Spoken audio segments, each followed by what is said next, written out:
మంచిది. మన ప్రభువును రక్షకుడునైన యేసు క్రీస్తు నామములో మీ అందరికీ నా హృదయపూర్వకమైన వందనాలు. Praise the lord.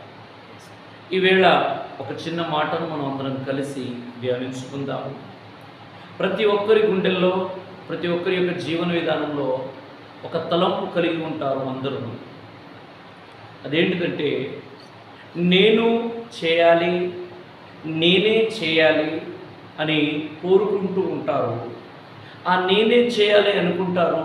అలాగే అన్నీ నేనే చేయాలి, నా వలన అందరికీ అన్ని విధాలుగా మేలుకరంగా మార్చబడాలని ఆశిస్తూ ఉంటారు ఆత్మీయులు. అది క్షేమమే. కానీ సమస్తం చేయాలనుకుంటున్నారు, కానీ సమస్తం చేయలేకపోవడానికి గల కారణము, బలహీనత, లోపము వారు గుర్తెరగట్లేదు. ఈవేళ ఎందుకో పరిశుద్ధాత్మ దేవుడు మనందరితో ఒక నూతనమైనటువంటి ఒక ప్రత్యక్షతను, ఒక నూతన ప్రకటన చేత మనల్ని బలపరచగోరుతున్నారు. ఆ మాట ఏంటిదో ఈ పూట మనం చూసి నేర్చుకుందాము. చూడండి, ఫిలిప్పీలకు రాసిన పత్రిక 4వ అధ్యాయము 13వ వచనము. నన్ను బలపరచు వాని యందే అపోస్తలుడైన పౌలు సంఘముతో చెప్తున్న మాట ఏంటిదంటే, నన్ను బలపరచు వాని యందే నేను సమస్తమును చేయగలను. హల్లెలూయా. నీ జీవితంలో, నీ జీవితం ద్వారా సమస్తం చేయాలని కోరుకుంటున్నావు, కానీ దాని వెనక కారణం ఏంటిదంటే, నిన్ను బలపరిచే ఒక దేవుడు, నిన్ను బలపరిచే ఒక శక్తి, నిన్ను బలపరిచే ఒక వ్యక్తి ఉన్నారు. ఆయన నజరేయుడైన యేసు. హల్లెలూయా. నన్ను బలపరచు అని అందే నేను సమస్తమును చేయగలను. చాలాసార్లు నువ్వు కోరుకుంటున్నావు, నేను చేయాలి, ఇది నేను చేయలేకపోతున్నాను, ఇది చేస్తే బాగుండు అనుకుంటున్నావు, కానీ చేయలేకపోతున్నావు. కనుక నా ప్రియమైనటువంటి దేవుని ప్రియులారా, నువ్వు చేయాలనుకుంటున్నావు, మంచిదే, న్యాయమే, పద్ధతే, అది క్రమమే, మంచిదే.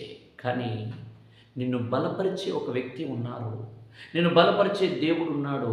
ఆ విషయాన్ని నువ్వు మరిచి, ఆ విషయాన్ని నువ్వు దాటి వదిలి నీవే చేయాలనుకుంటున్నావు, కనుక చేయలేకపోతున్నావు. ఈ రోజైనా, ఈ ఉదయవేళనైనా నేను చేయాలి అని కోరుకుంటే ఆయన యందే చేయగలవు, ఆయన మహిమార్థం చేయగలవు, ఆయన నేను గణపరుచున్నట్లుగా చేయుదు కాక.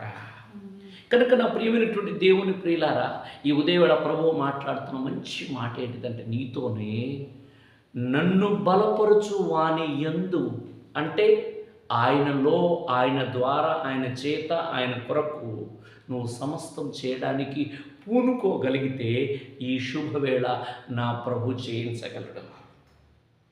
సమస్తమును కట్టించువాడు ఆయనే, సమస్తమును జరిగించువాడు ఆయనే. గనక ప్రభు నీతో మాట్లాడుతున్న మాట ఏంటంటే, సమస్తం చేయాలనుకుంటున్నావు, సంతోషమే. ఒక్కొక్క విధానంలో, ఒక్కొక్క రంగంలో, ఒక్కొక్క విషయాల్లో నువ్వు ఓడిపోతున్నావు, విఫలమవుతున్నావు.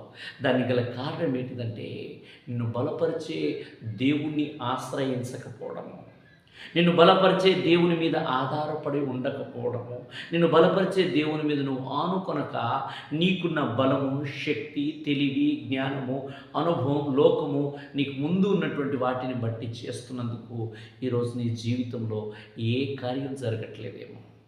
కనుక నా ప్రియమైనటువంటి దేవుని ప్రియులారా, ఈ ఉదయవేళ ప్రభు చెప్తున్న మాట ఏంటంటే, నీవు కూడా పౌలు వలె నన్ను బలపరచు అని యందే, అనగా బలపరచు వాని ఎందు అనే మాటకు అక్కడ రాయబడిన మాట ఏంటంటే, బలపరచు వాని ఎందే అనగా వేరే ఒక ఆప్షన్, వేరే ఒక అవకాశము, వేరే ఒక సబ్స్టిట్యూషన్ అక్కడ లేదు.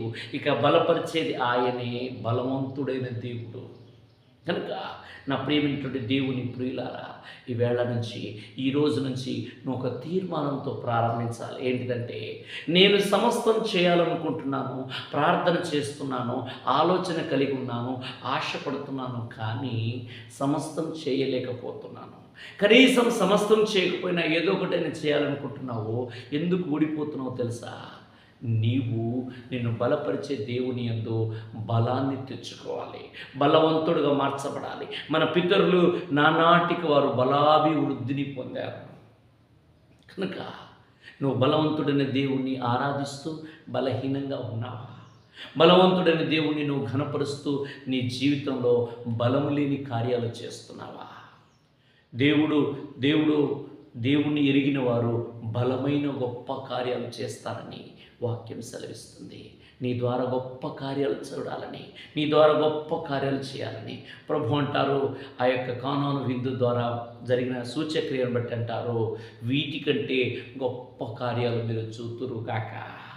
కనుక నా ప్రియమైనటువంటి దేవుని ప్రియులారా, ఈవేళ ప్రభు చెప్తున్న మాట ఏంటంటే, సమస్తం చేయాలంటే నమ్ముట వలన, నమ్మువానికి సమస్తము సాధ్యమే, ప్రార్థన వలన సమస్తం సాధ్యమే.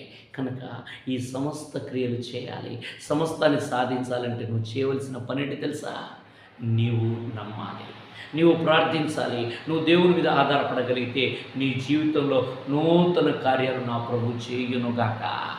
ఆమేన్. God bless you.